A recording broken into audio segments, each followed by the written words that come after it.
Today's episode, we're going to feature for the first time ever an Oregon based promotion. I've heard of the name, but I never seen any of their events. I'm talking about Prestige Wrestling with their latest event that took place earlier this month, Roseland 2, that features Malakai Black versus the American Wolf, Davey Richards. We also got MLW Fusion, as you know. Jacob Fatu will be facing his former teammate who calls him a traitor.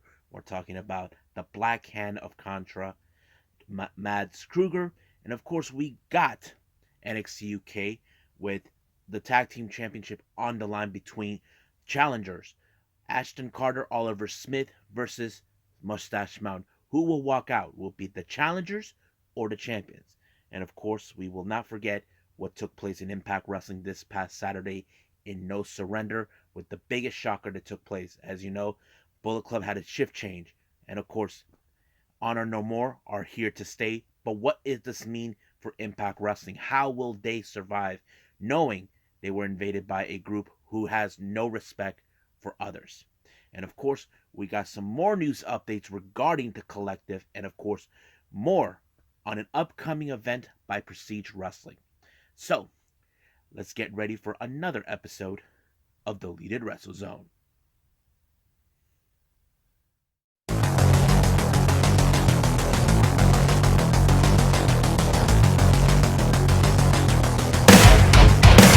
Are you ready? Get up, get up! Get up, get up! Get up, get up! Get up, get up! Get up, get up! Get up, get up!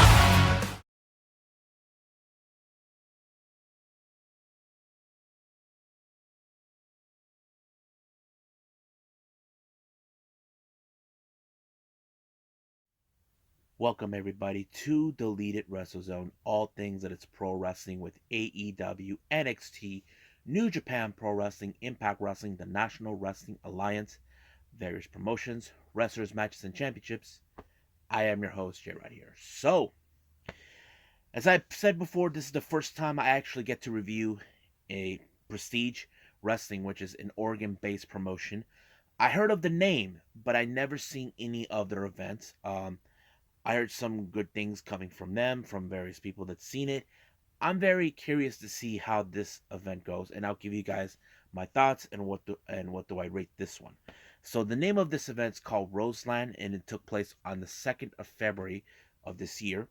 So let's get with the opening match. We have Ethan HD taking on, of course, Pacific Northwest's favorite son, Nick Wayne. I thought this was a really good match. As you know, Nick Wayne, he is like a prospect or a prodigy in some ways, taking on Ethan HD. Now, this was a very good match, but however, um, Ethan HD was able to pick up a victory by pulling up the tights of Nick Wayne. I know this sounds like it's a very that he stole this one, but it was a very disappointing loss, and I'm sure Nick Wayne may not like what he saw, but he is the son of Buddy Wayne, but that's how it is. Now, I mentioned this before on a news updates a while back. It's just been announced by them saying that they are welcoming for on May 28th and May 29th the appearance of current Princess champion Miyu Yamashita and the International Princess champion Maki Ito of Tokyo Yoshi Pro. This is going to be interesting. I hope I get to see this one because um, I'm very curious to see who's they're going to face off. Are they going to be in singles competition? Are they going to be in tag team? I don't know. I'm very excited to see the Yoshi wrestlers come to the States, but I'm not sure about it since their presence are going to be there because I do know Maki Ito made plans. She wants to defend her title against Thunder Rosa, but I don't know if there's any plans of that. But I'll keep apprised to that as much as possible. Now, who doesn't love Danhausen? Well, we all do here, especially in DWZ. Danhausen became like the anonymous general manager. Basically, he makes the decisions for the night. While he was there, he in fact was carrying the vacant, brand new Prestige Tag Team Championship. So basically, this is more of the inauguration who will win. It started out being a three-way. It started with C4 consistent of Cody Chun, Guillermo Rosas versus Midnight Heat, Eddie Pearl and Ricky Gibson, who we mentioned before on New Japan Strong, but they were once the five tag team champions, still losing the titles. And then of course we have 503 Machines, consistent of Malcolm Plex and Levi Cooper. Now here's a fun fact about Levi Cooper.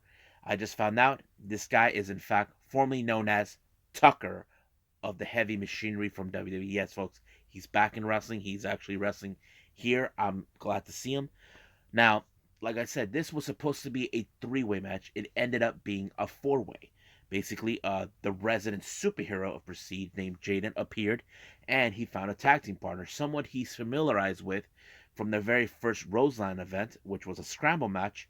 So you guys know him. We call him the Sauce, and he came from the Taco Bell drive-thru. I'm talking about Alex Zane. So it was a pretty good match. I think it was really awesome. There were like you see C4 and Jaden and Alex Zane, like seem like they're in the same kind of page, knowing that the other two mid-height Heat and 503 are the one team that are much of a threat. But however, it was of course um, C4 that was able to pick up the victory by pinning Jaden, and I thought it was like, wow, it's pretty good. But I hope those two will give Jaden and Alex Zane a title shot. But we'll see how that goes. Our next match, we have, of course, Warhorse. Yes, guys. Warhorse is there to take on Funny Bone. This was a very intensified match. But I was surprised near the end of this match where Funny Bone takes off his makeup. I'm like, what the hell is he doing? But it looks like more it's like he takes off the makeup or he's now, okay, I'm taking this seriously. And that's exactly how he beat Warhorse. He took him out by pinning him and blam. I didn't expect that from Funny Bone because I'd seen him in Future Stars of Wrestling, but he never done that. But looks like this is like a rare moment or whatever it was. I don't know. But it was pretty good. Now, our next match is for the Prestige Championship in a three-way match. We have Dalton Castle versus Alex Shelley versus the champion, Filthy Tom Lawler. Now, Tom Lawler is the longest reigning champion. Now, many people probably would have assumed Tom Lawler would have retained, but somehow Alex Shelley was able to pick up the victory by submission. I thought it was pretty good. He actually took out Tom Lawler. Many people would say it's impossible. There's no way anybody would take out Tom Lawler. Well, he did. But during the post match, he did stated that he's willing to put the title on line against both Castle and Lawler. But however, he decided, you know what? I'm going to up the antes. I'm going to put it for a four-way. But the real question remains, who will be the fourth? And this was later explained later on in the main event, so I'll get to that in a bit. Now, our next match is an unsanctioned match. Now, you guys know this one is where, of course, the promotion has no responsibility what happens to the wrestlers. The first competitor is Drelks. I don't even know who the effing guy is. But I am familiarized with his opponent, and so are you guys. His opponent is none other than La Güera Loca, Teo Valkyrie. I was surprised. I have to say, I seen her in this type of matches before in other promotions, but this one was very unique. But however, she could have won the match if it wasn't for this masked assailant that showed up. I was like, who the hell is this person? Does the Drelks actually know this person is? And it turned out it was Athena, formerly known as Ember Moon. I'm like, what the hell? Looks like they may want to start a feud. I don't know, but it sounds good. I can't wait to see it. Next match, we have a four-way match. We got Sonico versus Titus Alexander versus Calvin Tankman versus Jaden. Now, Jaden has already competed in that four-way tag team match. I don't know what he was thinking. You know for a fact he's not 100%. But in the end, he got pinned. All thanks to Sonico. Now, Sonico, he's a very nice guy, but apparently he was, what's his name? Jaden got beat up by other people, but he was rescued by not only Sonico, but also Nick Wayne and Alex Zane. So things would look like we're going great until Alex Zane stomped Jaden in the face on the ground. No one knows why he did it. We don't know, was it because he was pissed that he lost? Who knows what the real reason was? But you can guarantee that this is going to be a very interesting feud between Jaden and Alex Zane down the line. Our next match, well, before the match started, Danhausen made his appearance to do commentary for this specific match. You have Pax Americana, consistent of MV Young and Dark Sheik, taking on Bussy, consistent of Alley Catch and Effie. This was like GCW rules type match, if you guys know what I mean. You bring out all the toys, the doors, the tables, whatever's underneath the damn ring. And it worked. Not to mention Danhausen's like, oh, he's got to use a door. Like, I just love it when Danhausen was trying to commentary. But however, it was, of course, the cohesive uh, partnership between MV and Dark Sheik that allowed them to when they pin Effie, and it was over right there. I thought it was a really good match. I have to say I liked it a whole lot. Now, our main event, we have the American Wolf, Davey Richards, taking on the leader of the House of Black, or so, Malakai Black. I thought this match was great. They're like evenly technical wrestlers, strikers, the whole shebang, or as we say, the whole enchilada. I'm like, what a match. You know for a fact that, of course, Davey was going to put the ankle lock onto Malakai Black, but later on, Malakai Black was using his techniques to wear down the knee of Davey Richards. But however, it was the Black Mass that finished off Davey Richards in order for Malakai Black to win. As soon as the match was over, lights turned off. We just saw the arrival of Brody King. Now, what does this mean for this particular match? Does this mean that the House of Black are going to obtain every title? I'm referring to, we just have brand new tag team champions, and they're brand new. And of course, the four-way match for the prestige title. Will Malakai Black get involved? We don't know. That is something I'm definitely got to pay attention. I will follow more on prestige. I hope the guys from Watch Pro Wrestling Live put more of prestige. I love what I saw. Now, if I have to rate this show, I give it a 9. It was awesome. I enjoyed it. Now that's for me how I feel. But if you guys haven't seen it, you can watch it on Pro Wrestling Live. It's right there. You can't miss it. So I think that's pretty much it what we got with Prestige. So I say let's move on with MLW Fusion.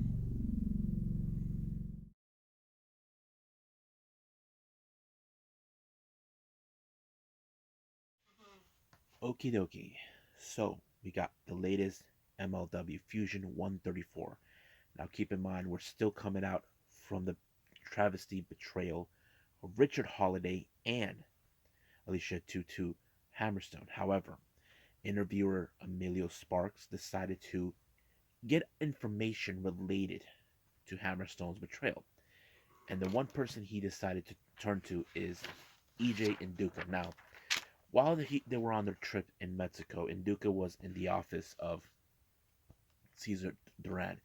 But however, the real question remained, what does this mean for his relationship with Hammerstone? So he said that this was just purely business to deal with Contra.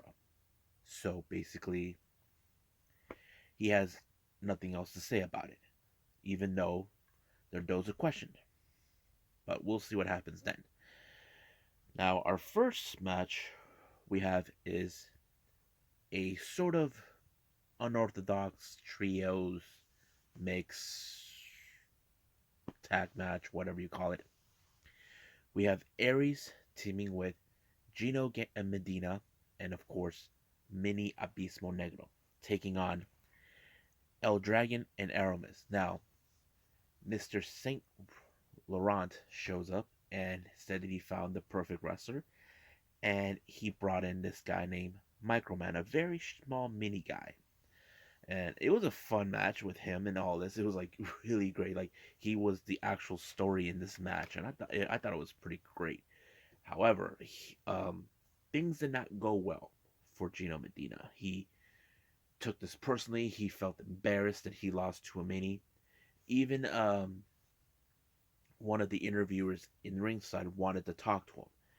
Now, it's still unclear whether if he wanted to talk to him about the match or the same old subject. What is his thoughts about Holiday, about his behavior? I don't know what it was, but he actually pushed him to the side and he may have got hurt. But that didn't came the end of it. While he was in backstage, he was pissed off. He attacked one of the opponent wrestlers and beat him senselessly. So basically, Gino has lost control of himself. So basically, this match with him with Microman might have pushed him over the edge. But we'll see what happens then. Now, we had another match that was put on. This one was a grudge match between Max Krugger and Jacob Fatu. Now, keep in mind, this feud between them started right after Jacob Fatu lost the MLW World Title, and there was that miscommunication that took place at War Chambers. So Max Kruger considered him a traitor and all this and that. Even called Iquaro Kwan, and it kind of went sideways because Kwan actually misfired and hit Kruger. But as soon as Jacob Fatu won this match, it was not even over. Basically, they still continue to beat the crap out of each other wherever they go, even through the audience. So it ended in that segue. However, during the post show, this is where it gets more interesting. It appears that Cesar Duran had already made a deal with Richard Holiday before this event. If you guys don't know what it's talking about, the deal was, in fact, they gave him the keys in order to get rid of Contra and all this and that. So the idea is that he did this for him, give him the keys. In exchange, he gets a shot of the MLW World Title. But however, he gave him the idea if something happened to Davey Richards, who is the number one contender, he will be the most suitable candidate. Now, the obvious question does remain: did Holiday had anything to do with the death of the Opera Cup? Well, we don't know for sure, but we'll see what happens. So, and also in other important things that took place as well during, it's been revealed that next week, Alex Kane, the leader of the Bumaye Fight Club, will put his national openweight title on the line against the one man he doesn't want to, Kelvin Tankman. So he had some harsh words to say to him about saying what a crybaby he is, and he always will be. As you know, Tankman, he did not want nothing to do with Kane when he first arrived, but Kane took that as an offense, cost him the Opera Cup and everything else. But if I was Kelvin Tankman, I'd be worried about the brainless brute who is in fact watching his back. So that's pretty much it that took place in MLW Fusion. So let's move on with NXT UK.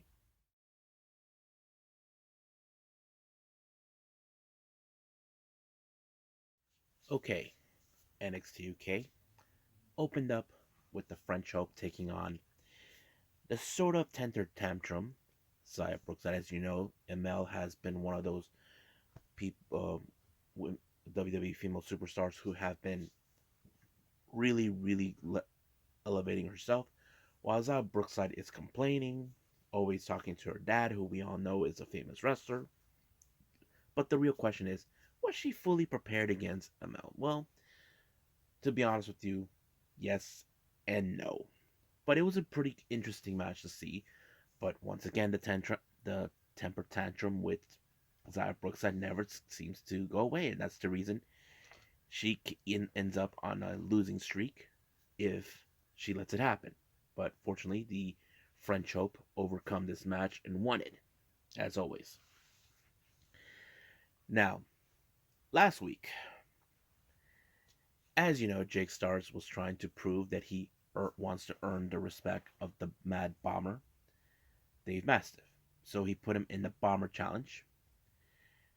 The fourth one is a very interesting one. So he went to Jake Stars went to Pretty Deadly's locker room and put a hole in their shirts. And I thought that was hilarious. And I think Dave Mastiff was impressed. So it was great to see that. Now our next match, we have Danny Jones taking on a member of the Familia, Rohan Raja, being accompanied by Dempsey and Tailman.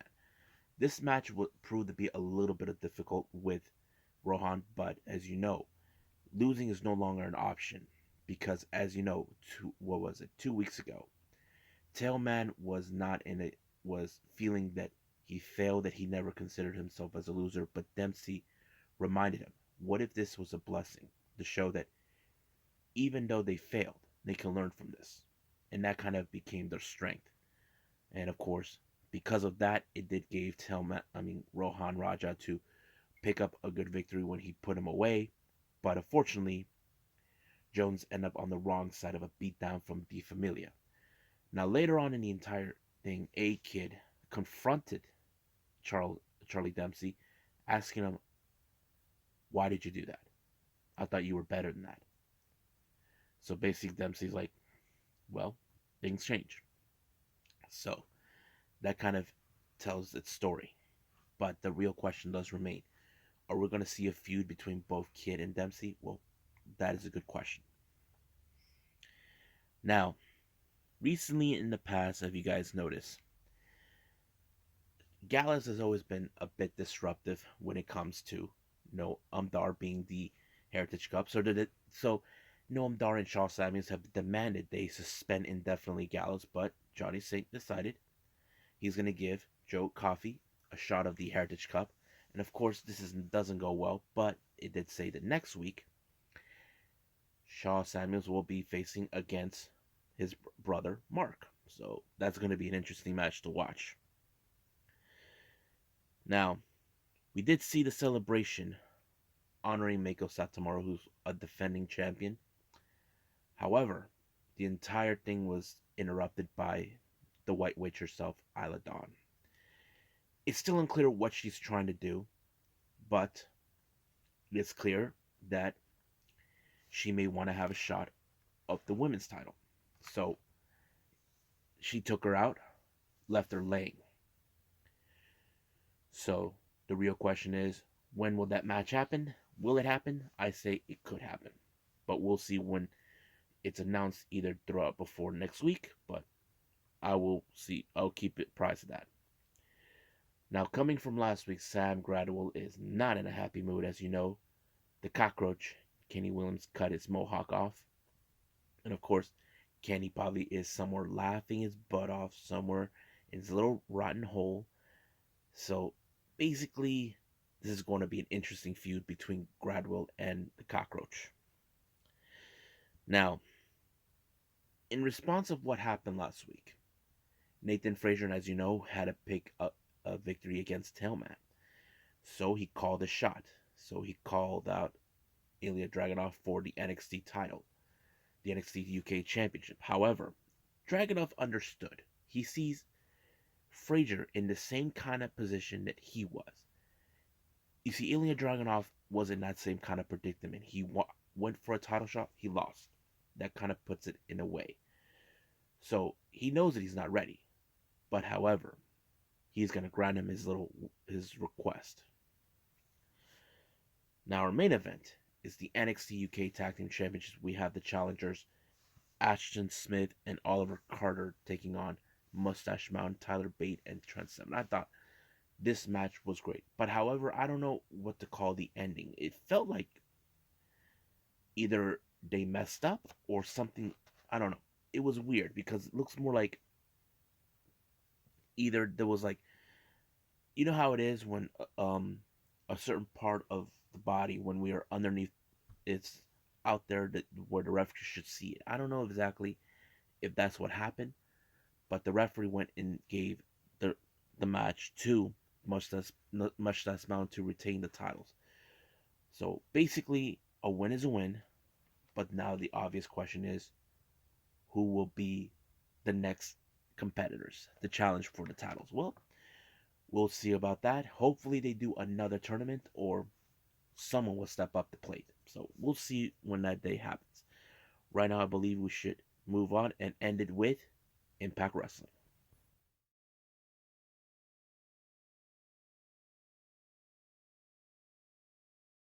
Okay, Impact Wrestling has entered in its fallout since the event of this past weekend on No Surrender. First thing, it starts out with Moose throwing his little promo, talks about how he was sick and tired of people talking about Eddie's betrayal. And he's saying, "Did you guys see me? I beat Morrissey." So basically, it was more like his was more like a footnote from what he can say. However, Heath made his appearance. As you know, he was pulled out from the match because of the COVID protocols. However, Heath made some interesting points about Moose, that he's a joke. He's asking him, "Where were you? You're the Impact World Champion. You're supposed to protect this company from outsiders." So it was more like he's saying, "Where were you?" But Moose made it perfectly clear that, he doesn't care. He even insulted Heath's kids, and of course, Heath made his play for the Impact World Championship. So that's going to take place in the upcoming event, Sacrifice. Now, while this was happening, Heath met up with the rest of Impact Wrestling stars, such as Rhino, Sabin, Swan, and Mac. However, the more told him that at this moment, Eddie Edwards is off limits, so keep their hands off him. However, he did made a deal with Rhino, saying, "You will get your shot at him at Sacrifice." But however, there is of course the matter of the 6-man tag match later on in the evening. But as soon as that happened, the more waited for Honor No More, despite the fact that he did not like the fact that they showed that they're there, but they showed up late. However, Moose made it perfectly clear, telling Honor No More, "Don't even bother trying to get my title." But you know for a fact that's exactly what they'll do. He even tried to convince them more about this whole thing with Heath. He already made that decision. It's going to happen. But however, the more actually told that Edwards was right about him, that he is a joke. Basically, he's saying, "You're not a leader. You're not a champion." So basically, this is more like, okay, you're being pushed to the side, Moose. You are not being, no one cares anymore about you because Edwards crossed over to the other side. But what does that mean for Moose in particular? Does this mean is Moose has to get more attention by beating the crap out of anybody? Or will he finally wake up saying, "You failed"? We'll see. Now, despite of what happened last week for the Digital Media Championship, it became a rematch, but in no disqualification match. A lot of interesting weapons by both Jordan Grace and Matt Cardona happened. But unfortunately, Matt Cardona walked away as the victor, as always, because this was his type of match to ensure it will give him the opportunity to walk away as the champion. And it did. Even though Jordan Grace showed a lot of aggression, it was not good enough. Now, in recent time, we have seen, as you know, Caleb looks more conflicted. Basically, the inspiration are trying to tell him, "Why are you allowing them to treat you this way?" So basically, the inspiration are like trying to show him a lot of respect. But of course, the influence treat him like he's nothing but a nincompoop. So I think this story tells, okay, we're going to see Caleb drop the influence and side with the inspiration. As you know, the inspiration will put their tag titles on the line against the influence. That is a definite question we definitely got to pay attention when Sacrifice first comes out. So we'll see when that day happens. But however, next week we'll see Cassidy taking on Madison Rayne. This is a match we definitely got to pay attention to. Now, I did not witness Beyond the Impact. Jake Something teamed up with Trey. They lost against Mike Bailey and Ace Austin. But however, Jake Something kind of put an interesting point. Jake Something is currently the number one contender for the X Division title. So he has that in his mind. So he's telling him, just treat me like an enemy. Stop treating me like we're a team. So that kind of asks you this obvious question. Will Trey do that? Or simply will he overlook the other way by not paying attention? If I knew I was teaming up with some guy who I respect, I would rather take him lightly. That's how I think the story is being told. And I think that tells us something. Now, once again, Bad Mood Myers shows up with his own commentary table, a commentary John Schuyler and Rupender um, Guraj. This was a very uninteresting match. Now, Schuyler, John Schuyler did lose to Guraj before, but this was more like, okay, a revenge match. But unfortunately, the spear off the ring ropes is always puts it out. But however, Morrissey has some unfinished business with Myers, but Schuyler got involved, and he was the one who got tossed through a table. So basically, we'll see what happens then. Now, once again, the champ challenge between with Deonna Purrazzo. This time, the person who challenged is none other than Lady Frost. But the most unusual thing happened. The title she picked was rare. Majority of the time we've seen these challenges, we've seen many women pick the Ring of Honor as the title they want. But Lady Frost went with the AAA Reina de Reinas title. That is the rarest thing I've seen. But as you know, Lady Frost does have a bit of submission move, but however, the far more advanced is the Virtuosa. She always gets her way. However, she won by that Fuji armbar. But as soon as the match was over, once again the quintessential diva shows up and rain on the parade of Lady Frost is lost. I'm like thinking, wait a minute, she lost. Why? I would have assumed she would be targeted Deonna Purrazzo because they're almost similar. But she's trying to take advantage of Lady Frost at every chance she gets. Now, as you know, not only because of the Eddie Edwards situation took place, we had the Bullet Club. As you know, Jay White made clear that the reason what he did to God, they were nothing but dead weight. That they haven't been elevated enough as they used to be. So he thought he made the executive decision and allowed the OGs, Gallows and Anderson, to show up. However, Violent by Design demanded what they were owed, basically a shot of the tag titles. But as soon as that happened, they were attacked by God, want retribution for JY's betrayal.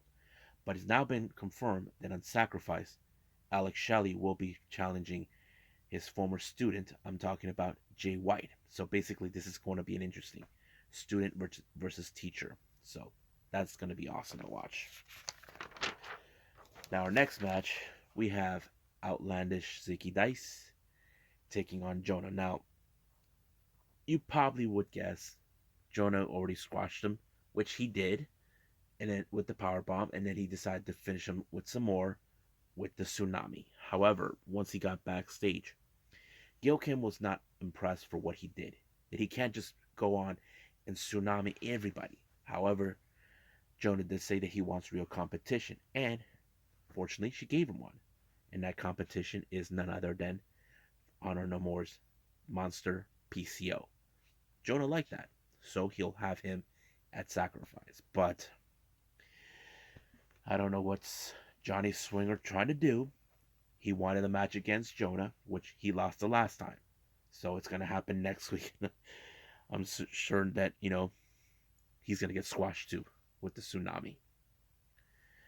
Now, backstage, we saw Gail Kim in a meeting with Chelsea Green and Mickie James. Now, Mickie James wants to give Chelsea Green the opportunity for a shot of the Knockouts title because she felt that she earned it. However, Tasha Steelz, who is still desiring to obtain that title, was not happy that it happened. But however, Gail Kim reminded her, you were the one who interfered in that match, allowing her to win. So basically, the rule stands, she's above. However, Next week is going to be Chelsea Green versus Tasha Steelz, #1 contendership. But Mickie James did offer to be by her side, knowing that Savannah Evans will do everything in her power to make sure Tasha Steelz wins this match. But Chelsea Green said no. But we'll see what's going to happen. Now let's jump into our main event, which is Honor No More, consistent of Matt Taven, Mike Bennett, and Kenny King taking on Chris Sabin, Rich Swann, and Willie Mack. Now, this is a full-on war, continuing for what took place, but however, this particular match has proven how Honor No More has become more dangerous, more cohesive than they've ever been, thanks to Kenny King. But now the moment has been waiting for. Why, Kenny? Why did you betray Impact? So Eddie comes out, explains himself, tells the reason he did it. He felt that wasn't about him joining them because of his history with Ring of Honor, despite the fact he had history with most of those guys.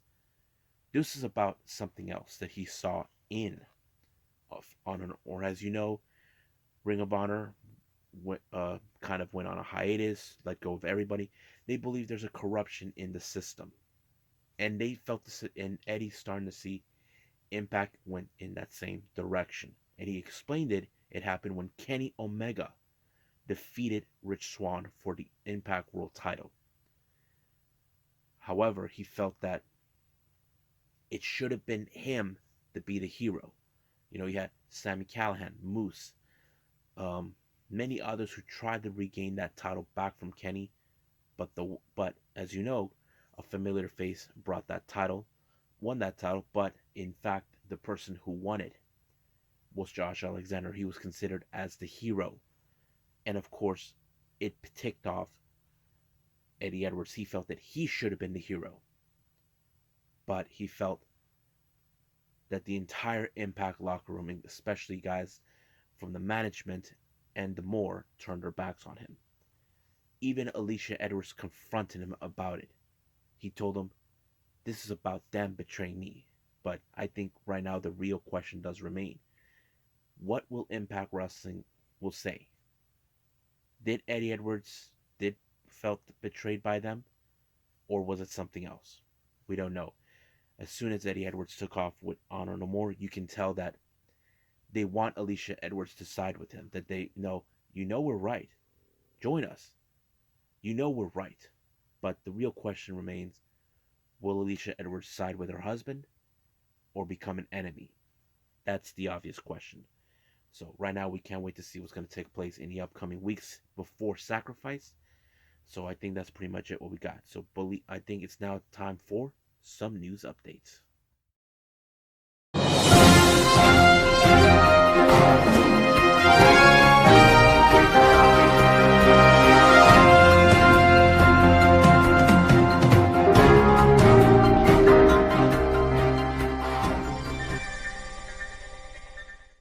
Okay, since I reviewed the Prestige event, later on I did discover more. As I mentioned, we do have two major events coming up in May featuring both Tokiyoshi stars Mayu Yamashita and, of course, Maki Ito. However, another event was announced for the month of April. This one is called Among the Living. It's going to take place on the 13th of April. However, this one will feature two new debuts in Prestige. One is, of course, the Finesse, Chris Bay, and the Samoan Werewolf, Jacob Fatu. But it will feature wrestlers such as Alex Shelley, Teo Valkyrie, Charlie Haas, Dark Sheik, MV Young, Tag Team Reno Scum, Shaza McKenzie, and much more. So I'm excited for that because hopefully I get to see these events, because I did find this Prestige that I did witness Roseland 2 to be exact, fascinating. I liked it. I enjoyed it. But hopefully, Watch Pro Wrestling put more of these things. I definitely can enjoy it. Now, I did mention earlier in the day in the news updates on the collective, apparently a new announcement was made for the Bloodsport 8. current Impact star, formerly WWE star from the NXT brand. Jonah will be making his debut in Bloodsport, and I have to say this is going to be a very interesting match. Now, it's still unclear for the Bloodsport who will be facing who. Now, I'm sure they will announce those when we get closer and closer to the date, but I'll keep apprised to that. So I think that's pretty much it for the news updates. I say it's call it a day. Well, I hope everybody enjoyed this episode. I know I did. There's still more wrestling to come. Coming up, the long-awaiting Terminus 2. It did come out, but I did not see it. But I will see it. Give you my thoughts, and then of course we got AEW Rampage and NXT Level Up. I'm so excited for that. Now, if there's any news updates coming up before then or after, I will share it with all of you. But for now, I'll see you guys in the next DWZ time. Same DWZ channel. I must bid all of you adieu. So, goodbye. Mwah. And have a nice day.